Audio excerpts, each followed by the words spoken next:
Hello. We're really glad that you found us. We are a church family, made up of all sorts of people. From different backgrounds, who loves Jesus. Our desire is for people to know Jesus. To know that they are loved by him.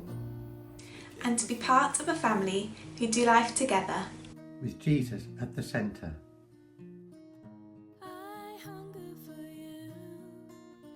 We meet up every Sunday to worship. And be family together. All seeking to demonstrate Jesus' love to others through being rooted in Christ and growing in love.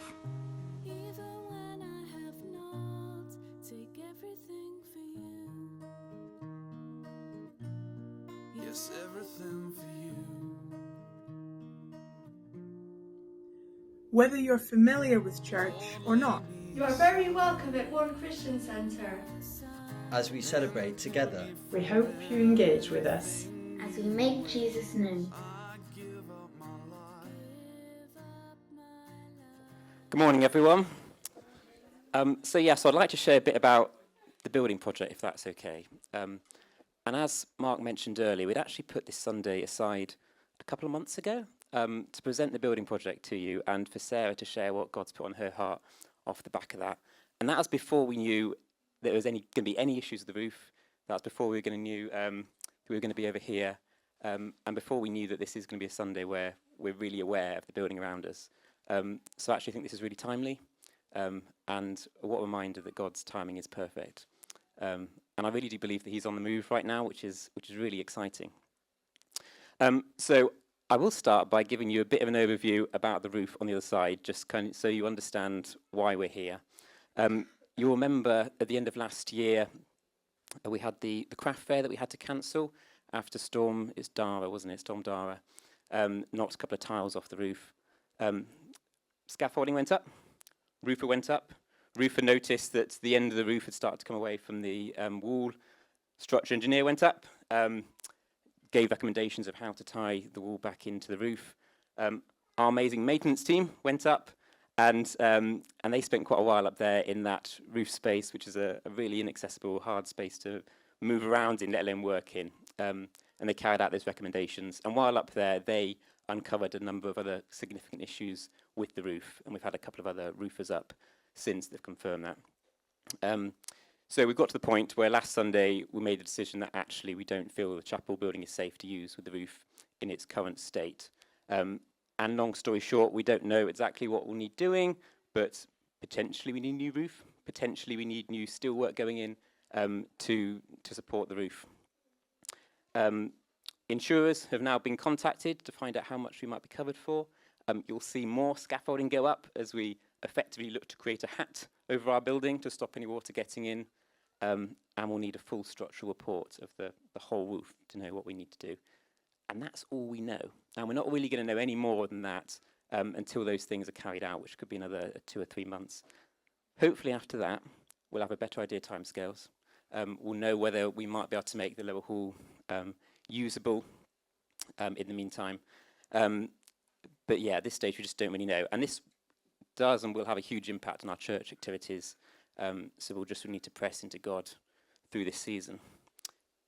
However, all that being said, there is a lot that we want to change with that chapel building over on the other side. And this roof replacement, roof works, might actually bring about some of those changes that we've been wanting to make anyway. Mark's cheering at the back. For instance, if we're putting in new steelwork to support the roof, it could be that we're putting in steelwork to make the floor levels the same. If we're taking down walls, we put them up where we want them. So God is definitely on the move here, and hence why we thought it'd be really exciting and really good to bring you up to speed with what we mean when we refer to the building project. One of the biggest challenges that our buildings have presented us with is their complete lack of accessibility, which has a huge impact in itself on our ministries. So our vision is to update our facilities so they're completely accessible, and they act as a springboard that supports and enables our ministries, opposed to holding us back.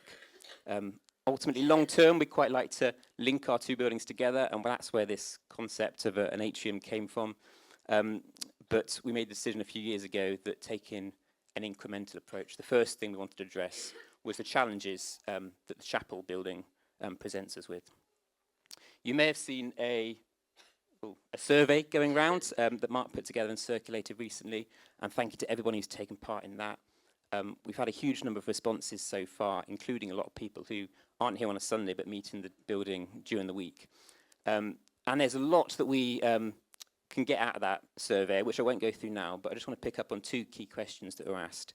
What works well with our buildings and what needs improvement?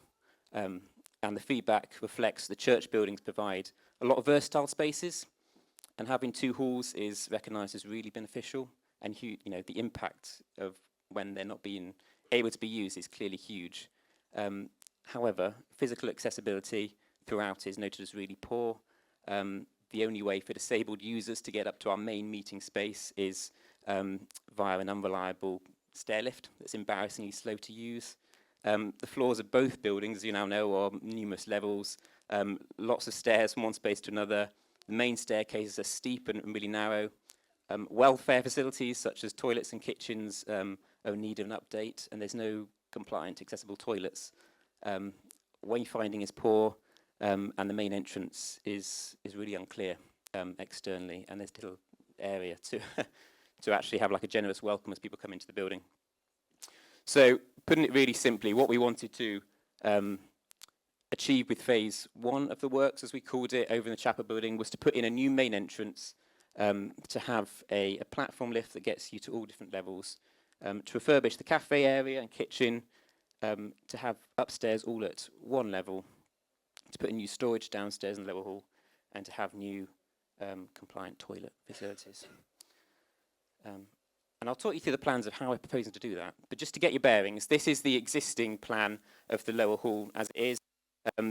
You'll remember you come in through quite a steep ramp to get into the lower hall, and then you come into via the lower hall, which makes the cafe space quite a difficult space to use in isolation through the week or for events, because you've got to open up the whole of downstairs. And that's the kitchen down here, facing the car park. To get upstairs, as you know, if you have a meeting upstairs, you don't go through that door at all. You go through a completely separate door, which isn't at the front here, which is all the way around. Try and find it. Ah, here it is, around the side down here. And you come up through that really narrow staircase, where there's no space to swing a cat or to say hello to people. There's no accessible toilets upstairs. The kitchenette is tiny. And that brings you into our upper hall upstairs. Behind our meeting space, we have what we call the party room, which I imagine a lot of you haven't seen in, clearly because it's so inaccessible. It just isn't used anymore. I mean, to get to it upstairs, you have to go past the main stage. It's on a different level. You have to go down another flight of steps, and it's a tiny little staircase to get down to downstairs. So that space isn't really used at all. And that's our building in all its glory before we started covering up in Harris fencing and scaffolding. And as you can see, where's the main entrance? Oh, I don't know. I think it's around there somewhere. So what we'd like to do, and this is what we have planning permission to do, is to put in one main entrance. So going through that entrance will take you through to the lower hall downstairs and to the upper hall upstairs. It's not big and flashy, but it's really clear. It does what we need it to. And if we were to do a link atrium in the future, it's in the right place for that. Coming through that new main entrance then would bring you into a welcome lobby. So that's where the kitchen currently is. We push the kitchen to the back. And off this welcome lobby, then we would have new toilets, including a disabled toilet.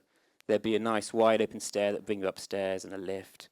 And you could come straight through that space into the cafe area. So the cafe area then can be accessed directly off the lobby, so it could work in isolation for events or during the week. And we can make that space feel like somewhere that you'd really want to be and spend time. The lower hall, we're not really proposing doing much to it. Works as a big space, other than to provide some nice big full-height storage within the area.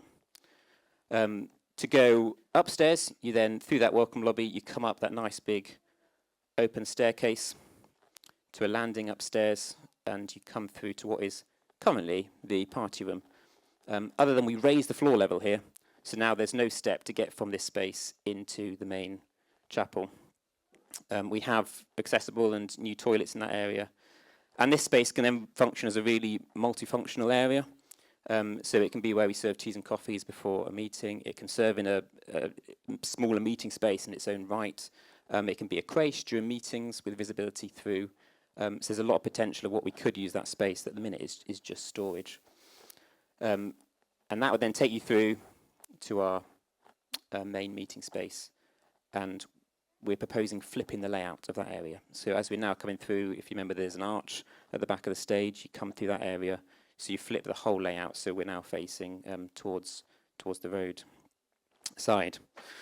There's any more? Oh yeah, and that just shows that how that welcome lobby would work. So you come in through the main entrance, and then either directly through to the cafe downstairs, or up this staircase or lift up to come through to this multifunctional servery area before coming into the main chapel. So the latest development really for the building project is that we now have Shell Perkins, who are a fundraising partner on board, who are looking into possible grant applications that we might be able to get for parts of the project, and I mean parts. We've had a contractor price all of this, and it comes in at just under £500,000, which is a lot. We don't know how much the roof replacement's going to be, but that could easily be over another 100,000. So it's big. It's scary, but God is bigger. And let's not forget that he's in control here. And I really do believe that God is on the move here. I mean, he is literally causing our building to move in a way that we can't comprehend how we're going to get from A to B, other than to really to press in and trust in him and see what he does. So that's what I've got to say, really. So I think, kids, thank you so much for your attention. I think we're going to send you out now. I'll pass back over to Mark to pray for you as you head out.